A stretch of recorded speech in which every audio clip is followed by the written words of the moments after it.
Hey, this is PxP, artist discussions about process and practice. PxP is brought to you by the City of Chico Arts Commission, serving our Chico community through arts advocacy and partnerships that promote our community's artistic and cultural development, and the 1078 Gallery, a nonprofit, volunteer-run organization offering exciting exhibitions of contemporary and experimental artworks in visual, musical, literary, film, and performance mediums.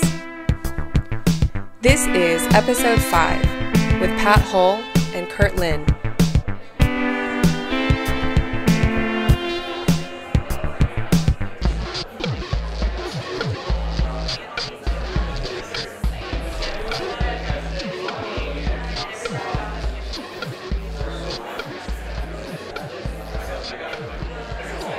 All right. Well, Pat. Yeah.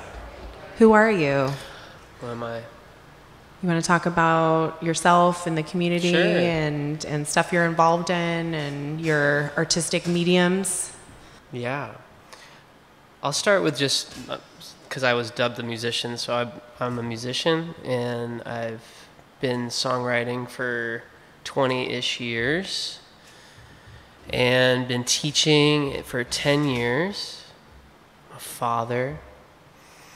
And it's funny when you say the question, who am I? Because I've been obsessed with these Rupert Spira talks. That's all I've been listening to recently, who is just kind of shedding light that we are not any of the characters and labels that we put ourselves as. So yes, I'm all these things. But I've been trying to meditate that I'm none of those things either.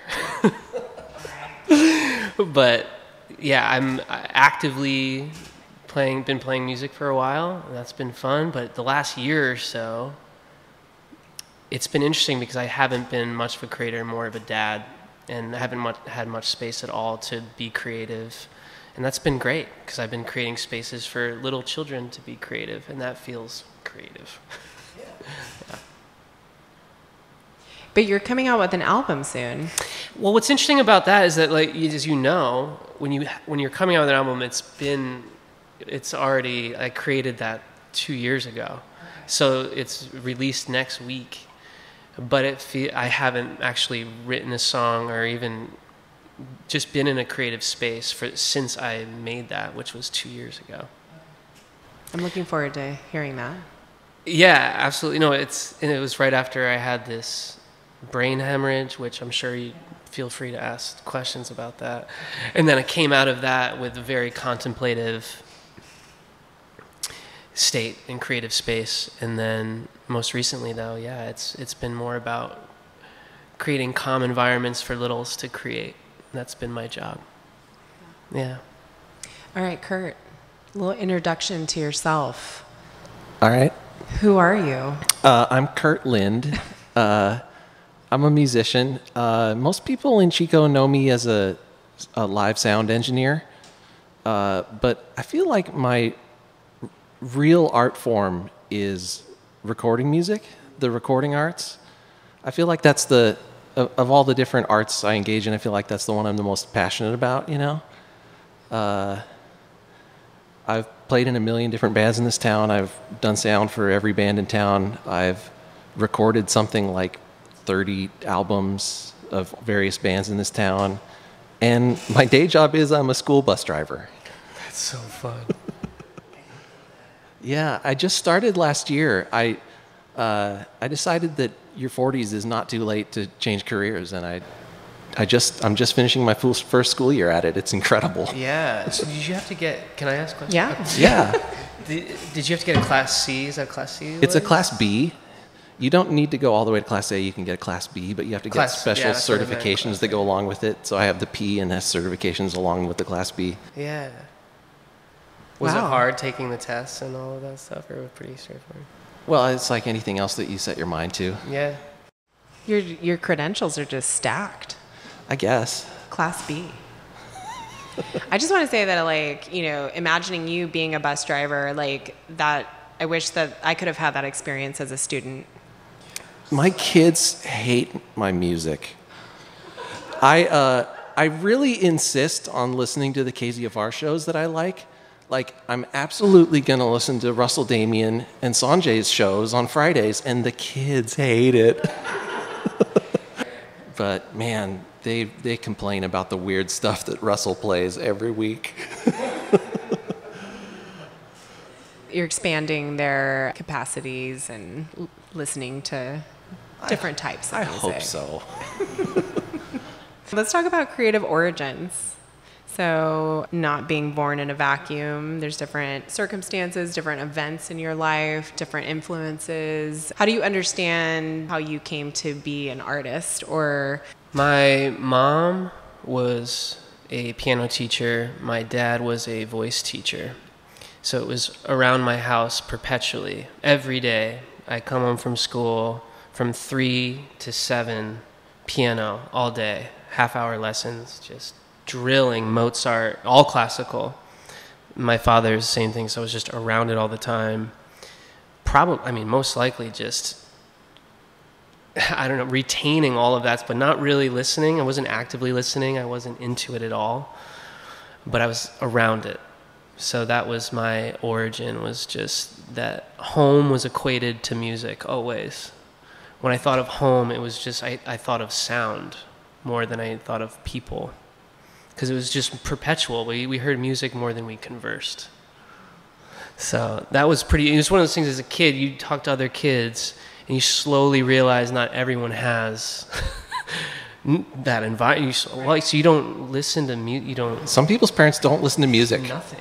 silence? Not even that, just not even radio, not even, what do you listen to? They don't know any band names they don't know anything about it. You start to realize, oh wow, this is pretty unique to have a space that you go into that's filled just sonically all the time. Both my parents are musicians, and so I can kind of relate to that, where the music was just always happening, and if my dad wasn't working, he was playing music. Yeah. I found my dad to be a terrible teacher.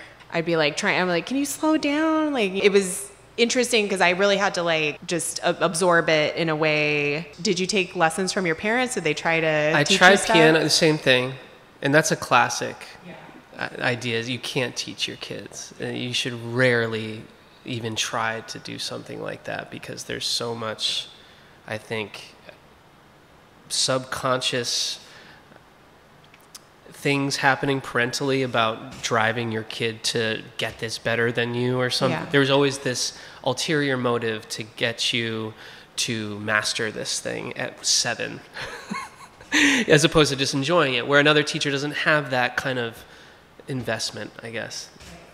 But yeah, I think my upbringing was really uptight, and my family dynamic was really uptight. And I can speak about that in so many different ways, but the most important thing, I think, is that they gave us music. So they gave us the poison and the balm, I think, for everything as well. I didn't take lessons from them directly because it didn't work out, but I think I was just watching them. And that's how I learned music, was just seeing how devoted they were to music. Right. Yeah, I think that's what I remember of my dad. Just he played every day, any free time he had. He would take his guitar when we went on vacation. He would play in the hotel every day I woke up. My dad's playing guitar. So that's the lesson, yeah, right? So it was just this hardcore dedication, but also just so woven into life, right? And so yeah, that's kind of more absorbing it, I guess, and watching. Yeah. How about you, Kurt? Well, I started out taking piano lessons at a young age, at 7 or 8 too, like a lot of people. But I actually stuck with it, and I kept taking lessons from this one lady until she felt like I was too good, and she passed me on to another lady. And then eventually she was like, I need to send you off to Robert Lundquist, who was the premier classical piano teacher in town. And I kept taking lessons from him until I was 18, and I got really, really good as a classical pianist, and I would play recitals and stuff like that. But that was kind of concurrent with my life as a musician. It was almost like that was a singular project that I completed, and that my life as a songwriter and rock musician was kind of separate from that. When I was 14, I think, I borrowed a ukulele from my neighbor Matt, and I didn't know how to tune it, so I just kind of tuned the strings to all like random notes. And I would just sit in my room just like wanging away at like making up my own chord shapes and just like playing around on that all day. And at a certain point when I was like 15, my dad was like, "Do you want a guitar?" And I was like, "No." No, because in my warped little mind, like the boys at school that played guitar were like the douchebags who did it because they wanted to be cool and get girls. And I didn't want to be like that. I wanted to be an artist. I wanted to just play my uke. So when I was 15, my dad brought home a guitar and gave it to me because he knew better than I did. And then I started playing guitar, and I've been a guitarist ever since. And, started writing a lot of songs. I wrote a lot of songs by myself and also with the bands I was in. This is a good one. My first real experience recording. So I was in a band in 8th grade. So there was these boys at my school that wanted to put together a band to be in the talent show, right? And they had 2 guitarists, and they had a bass player and a drummer, but they didn't have a singer. So I was like, "Can I be your singer?" So I was a singer in a band when I was like 14 or something. And we did the talent show, and we also did a school dance, which was pretty crazy at such a young age. We learned like 8 songs for it or something. What were those songs? Well, our big hit was "Lump" by the Presidents of the United States of America. But anyways, the point of this story is that like at a certain point, I wanted to like bring one of my songs I had written to the band. So we like all got together on a Saturday at Matt's house, and I like showed him how I wanted guitar part to go, and he like kind of reworked it a little bit. And so it was like kind of my first taste of like collaboration. And so we had like a little cassette boombox and like hit record, and like I played piano and Matt played guitar and Roger played bass, and we like recorded our little song. And then we're like, "Okay, it's time to do the vocals. How are we going to do it?" And so we got a second cassette boombox and like hit play on the first boombox, and I stood in between that and the boombox that was recording and sang, which is pretty funny. But I mean, it's like 1995. Like, what else are you going to do? Do you have a recording of that song? I have the cassette. Yeah. I still have all my old cassettes. Okay. We'll have to source that for like extra content attached to the podcast.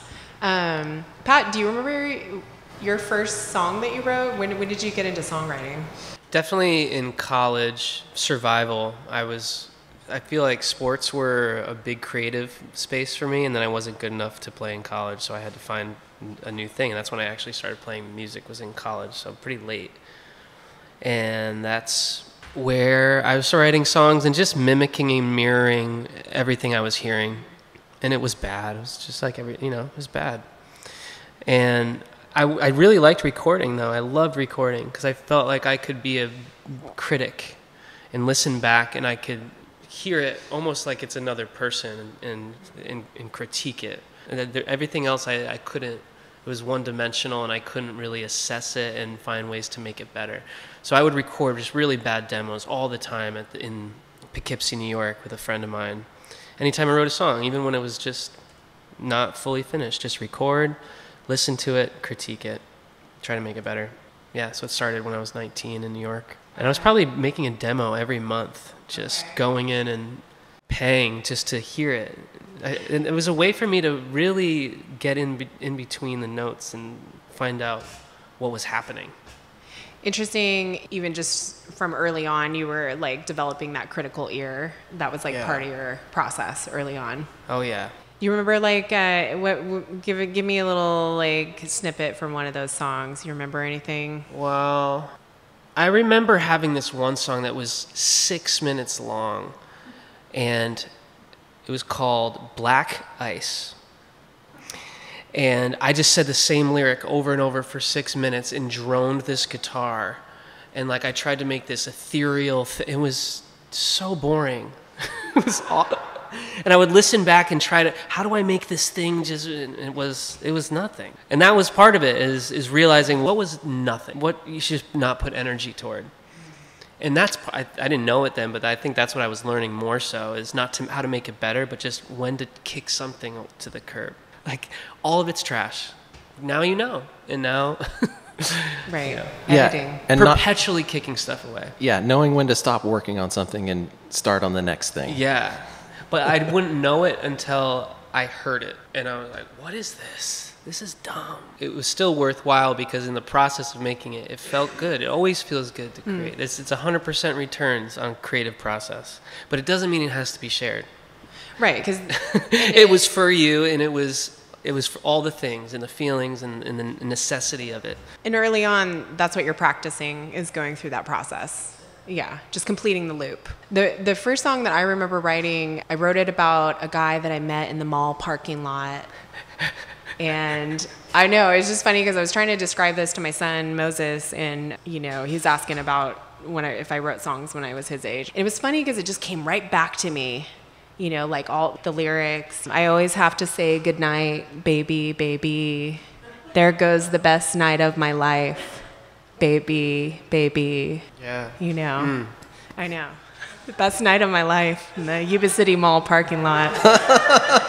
Where I met a boy who was like definitely not into me, but just, didn't quite understand. Well, the unrequited love is such great fodder for... Yeah, and when you're young and you're so in the moment, it truly was the best night of your life. That was it. Yeah. I didn't even have a cell phone, I couldn't, there's no way for us to stay connected. He was just gone forever. Mm-hmm. Well, he lives in the song. He lives in the song. Yeah. Yeah. And then we went to Carl's Jr. So... Cap it off. What were your early songs about, Kurt? My girlfriend.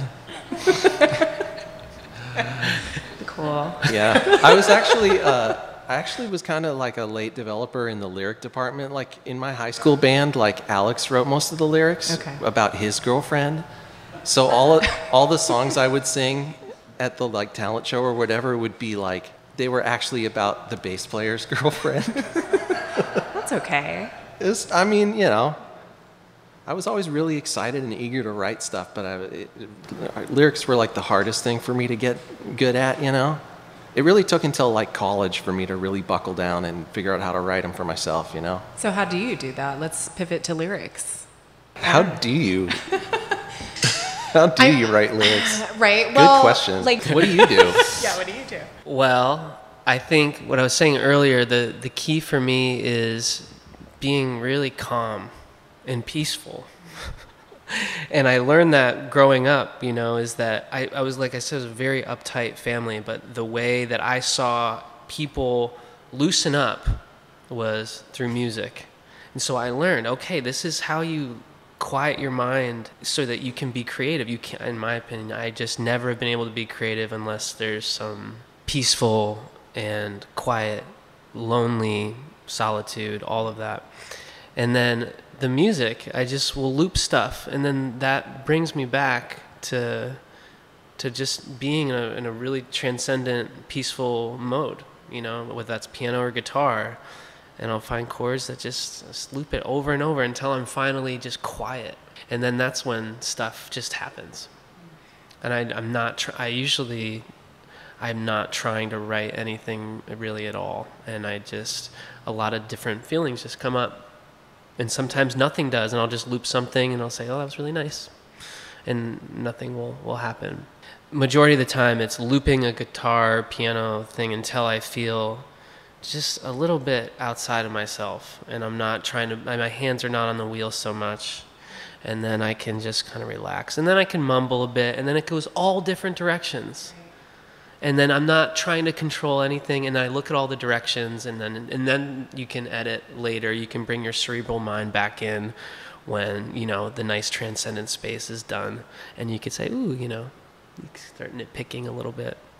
Do you record that looping, those like early looping sessions and then like listen back to them? I definitely do now. with Okay. kiddos because they won't, it's just play zone. And so I'll 5 hours go play with them, and then I won't remember. So I'll have to record it real quick and then come back to it. But before kids, yeah, I would not record it and just keep looping it until it was the end of the experience. But now it's so choppy. You looper, Kurt? You loop? Sometimes. Kind of depends on the song, you know? Like a lot of great songs, like the lyric will be like the very first thing that I come up with. But then a lot of great songs, I'll have a beat and I'll be like sitting there with pen and paper, like, I'm gonna write this verse now, and like assign myself the task of like writing the lyrics. That's amazing. Yeah. Sometimes Heather and I will have like writing sessions, and she'll be like, I want to write a song about this. And then we'll like get our pens. I want to try that. Yeah. That sounds really just like you're working. Yeah. Yeah. Like, I mean, some of the best songs I've ever written have been like complete flow state miracles that appeared in my mind. But some of them have been like, I want to write a song about sunflowers now, and we're going to get our pens and like write the verses and like brainstorm ideas back and forth, and then just like keep writing stuff, you know? Yeah. And you would collaborate with her to write a song, or you write different things and then show each other? Some of both. A lot of this stuff, it'll be like, she'll have a couple of lines, and then I'll like try to like fill out and write a couple lines that go along with it, or like I'll have written like a verse to go along with her hook, or vice versa or something, like, yeah, I guess I write a lot of lyrics these days as like writing exercises. Yeah. So Heather's in your band, Yeah. Astronaut Ice Cream. Yeah. So let's talk about collaboration. How do people come together? And Well, the first band I ever joined in Chico was because I answered an ad in the back at the Synthesis. Sick. It was, yeah. And I went over to their practice space because they needed a fourth band member. How exciting. That seems so exciting to do something like that. Yeah, in retrospect, it was kind of daring.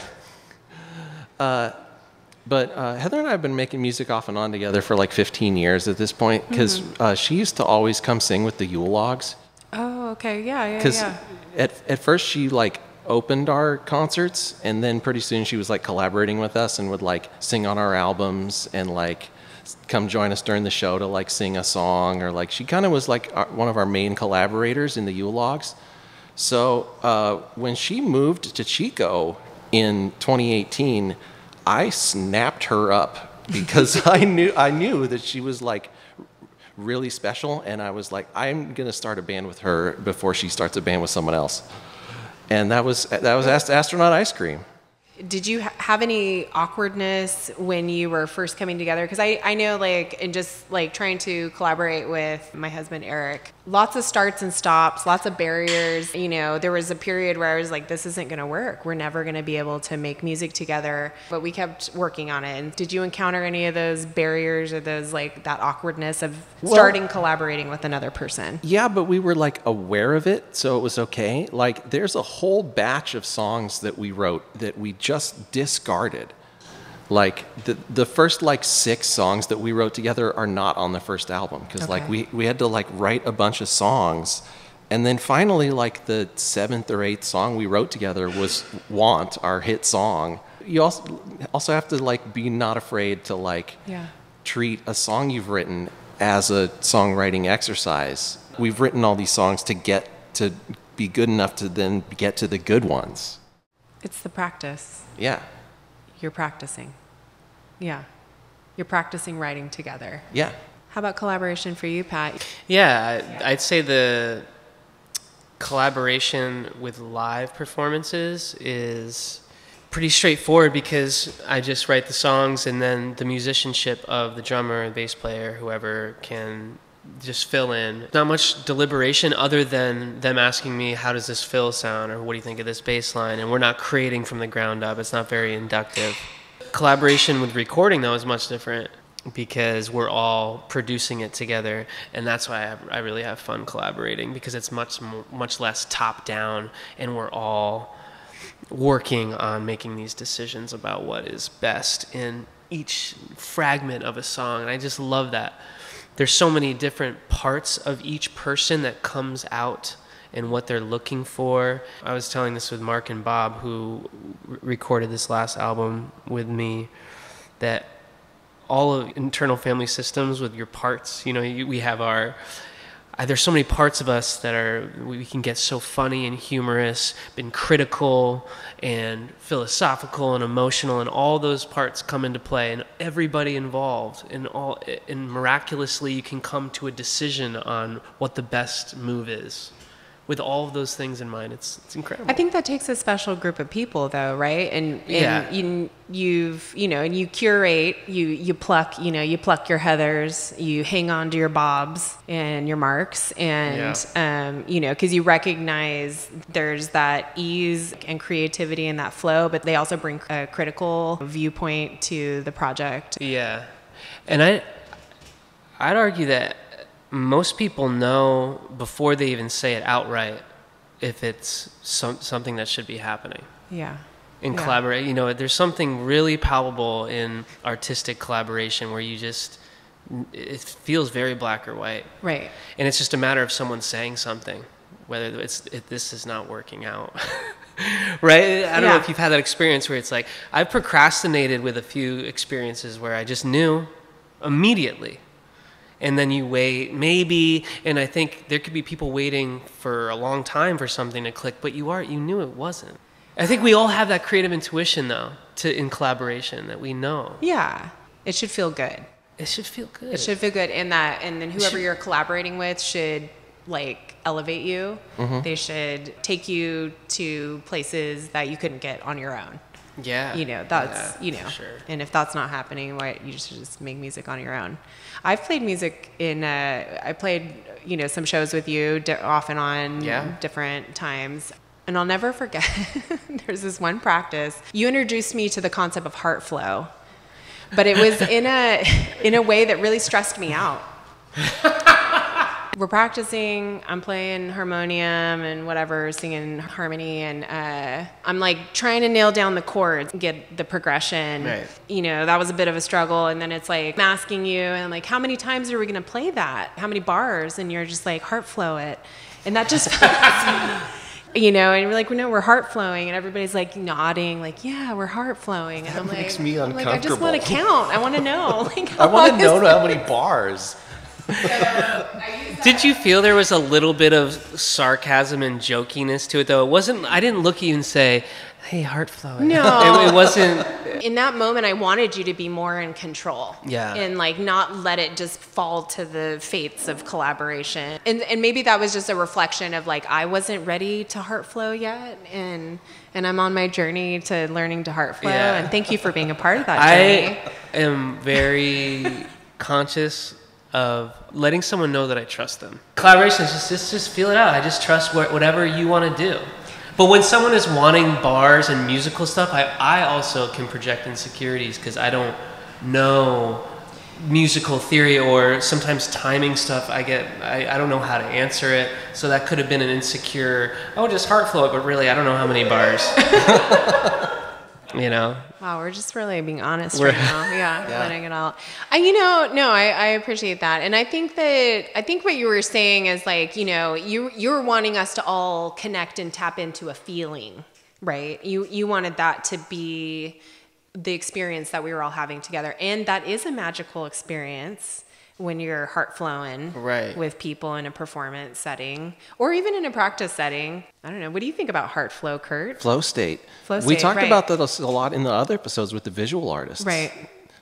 Trying to get into a flow state. Yeah, that's the goal. And I think that's what you're talking about, that peacefulness. It's setting yourself up, you're looping, and it's flowing. I can't even express the power that has for me. I'm serious. I remember hearing Steve Reich, and it was a 60-minute music for 18 musicians, and I remember pulling over and just sobbing. And that's the power of looped music to me. I could listen to, anything looped for hours and hours and just disappear.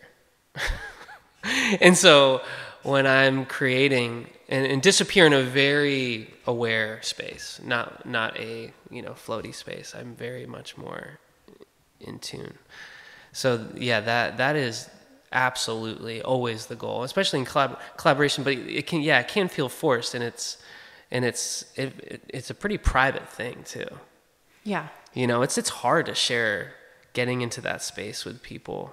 Like writing, like actually writing, like starting from scratch with other people. Yeah, and trying to get into a flow state with anybody is it's hard because we all have our private stuff to get us to that point of freedom.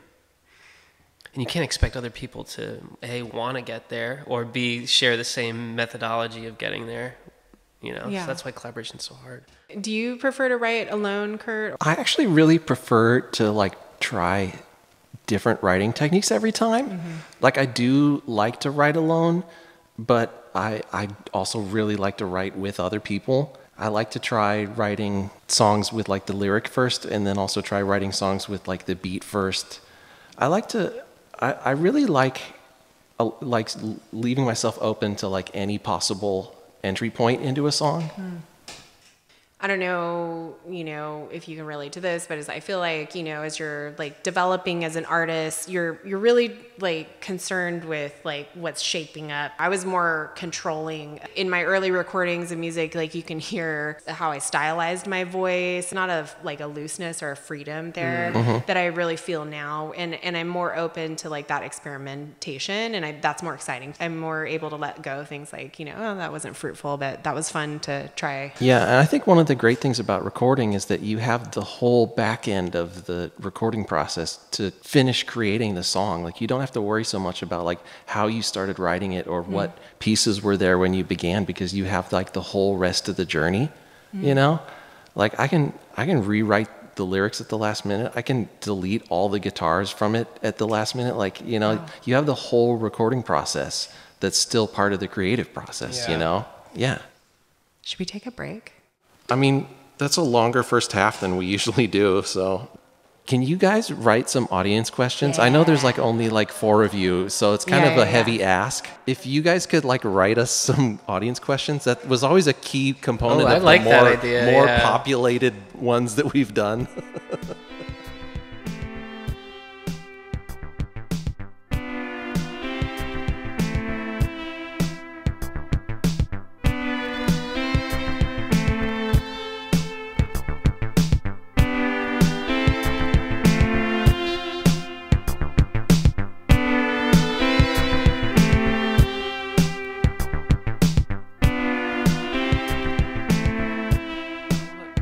These real quick before we're back.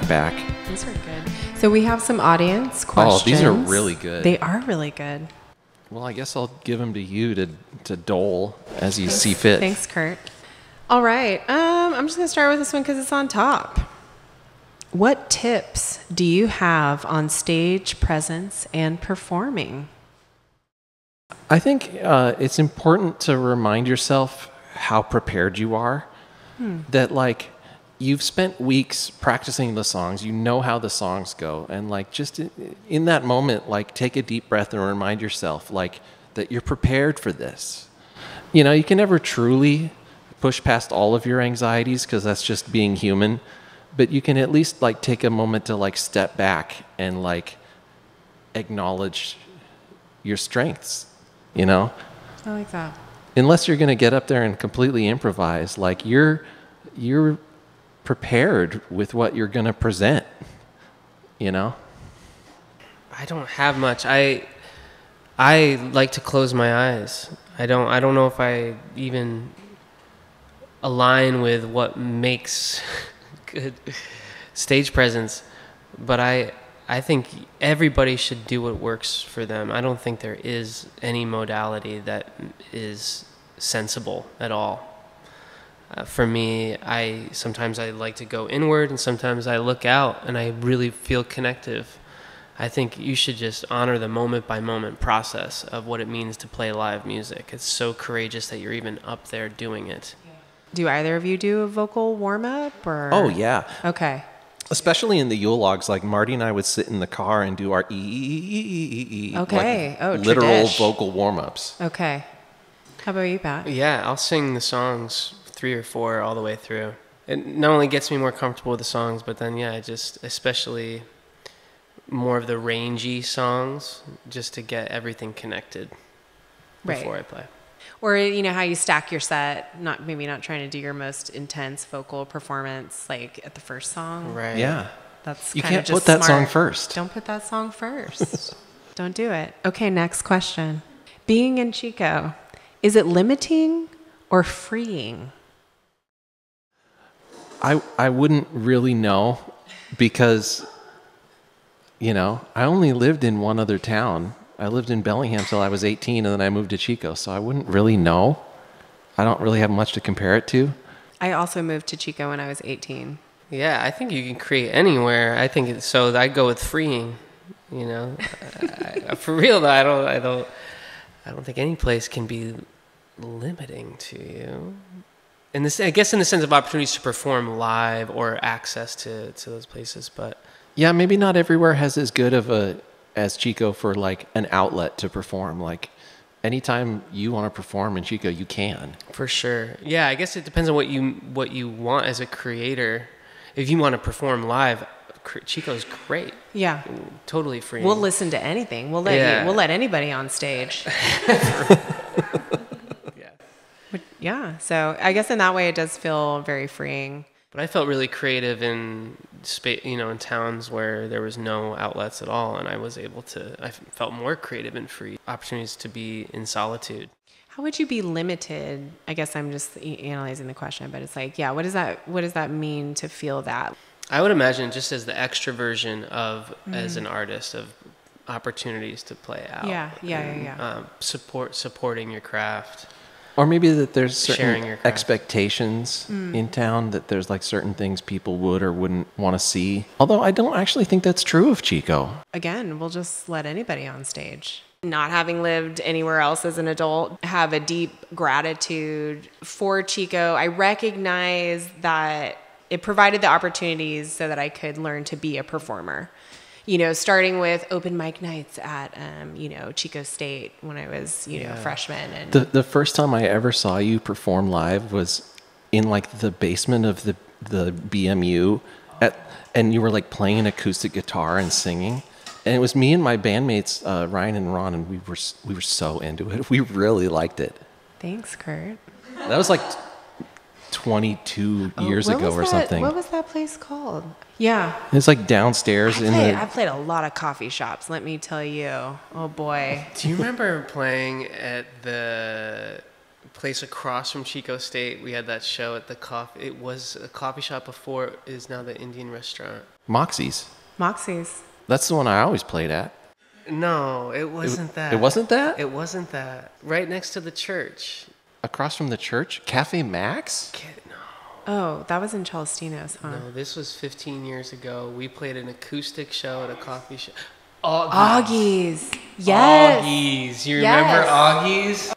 I'm having a memory, and I might erase this off of the podcast also.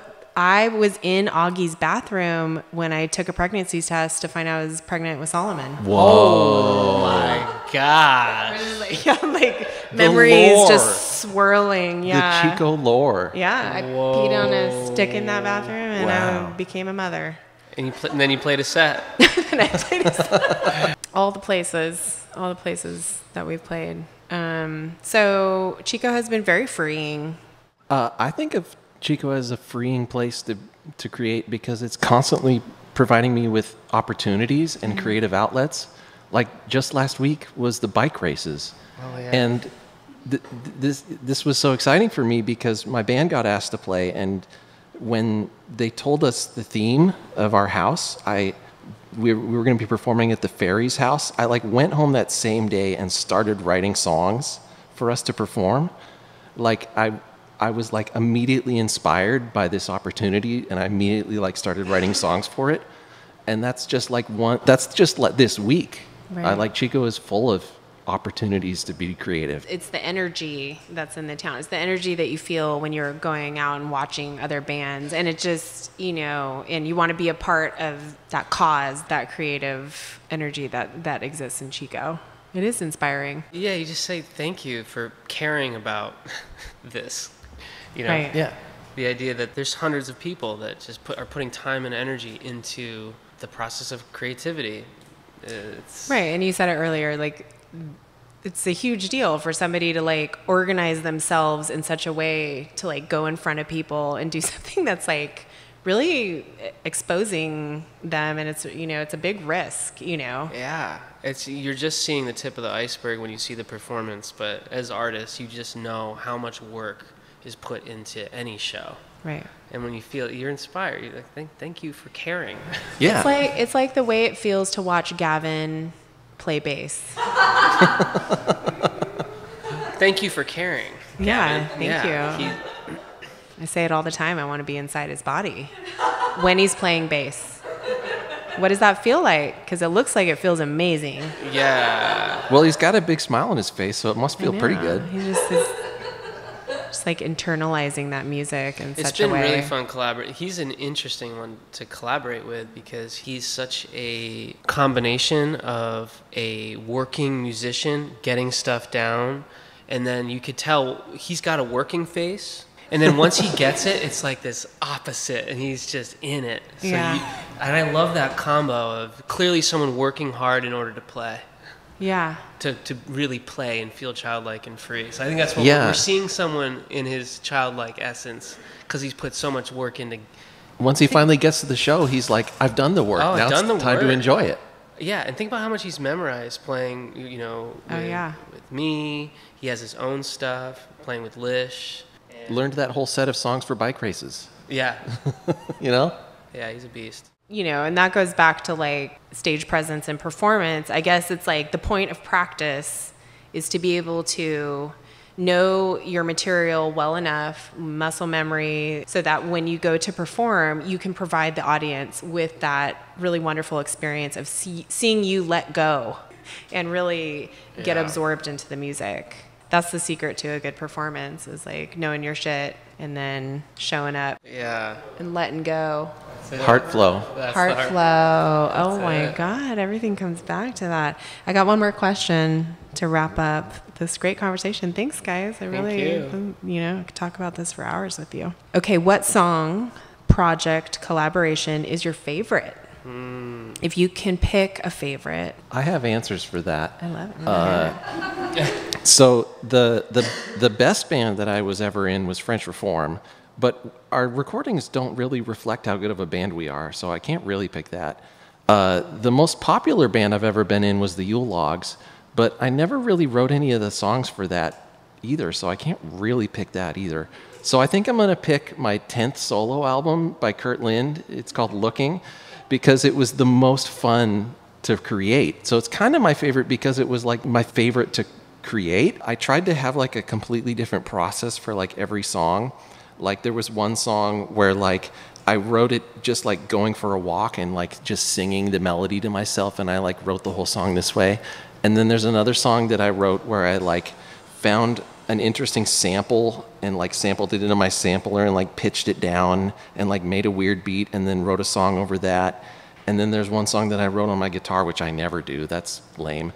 But I had a completely different like process for every single song on the record, and it was like so fun to make that I think I have to pick that as my favorite. I love that.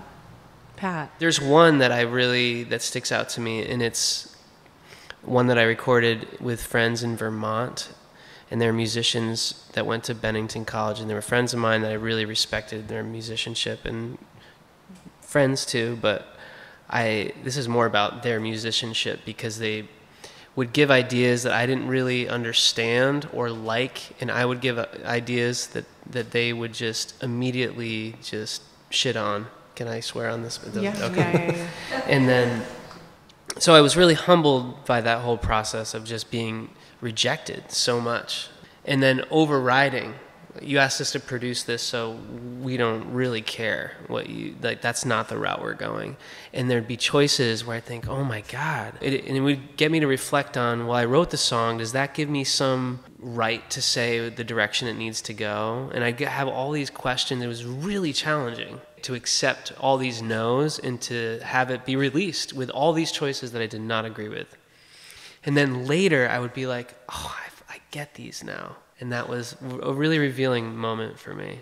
Even when something intuitively, instinctively feels right, it's not always the best choice. And you might not see the best choice. You might not even understand it. And then years later you say, wow, okay, I just literally wasn't on that level of understanding.